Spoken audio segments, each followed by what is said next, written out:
toona kuti panguva ino yatinoona maloyalists ageneral vachibuda kutaura vachiti aiwa since mutungamiri wenyika yezimbabwe ari kuti aiwa he wants to step down in 2028 panapa zvari kuuya vachiramba vachiti aiwa this is just a calculated thing yekuti vakomana ava vakwanisi kueliminata maopposers avo kana maopponents avo. Panapa toona kuti another vision of this story yobuda kutaura mashuka achiti this might be true just because mutungamiri wenyika yezimbabwe aiwa akathreateniwa nevakomana aiwa vesecurity akaudzwa kuti aiwa you must resign.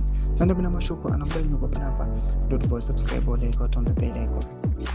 Tipina pahendo yeZimbabwe advocacy for human rights and exposing corruption. Vakomana vabuda nyura achiti breaking Mnangagwa succumbs to pressure as he exits presidium in 2028. Emmerson Mnangagwa told editors from various media houses in Zimbabwe at State House that he will not stay in office beyond the stipulated 2-5 terms as stipulated in the constitution. His term in office is in 2028.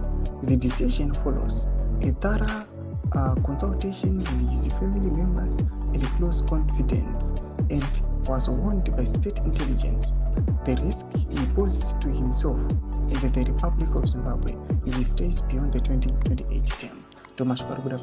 This is another vision. Another vision in this story. These guys, they still want the 23rd agenda, but now they are delaying to eliminate my opponents. But panapa another vision panapa pakarohwa matara investigations and consultations vakomana the family vakabvunziwa and then they decided to step down. And then on top of that kuri kunzi panapa paonekwa state intelligence panapa vakauya vakathreatena kuti aiwa consequences ekuti aramba ari on to power ndeapi and anenge achiriska zvakanyanyisa kuti aremeni ari on to power.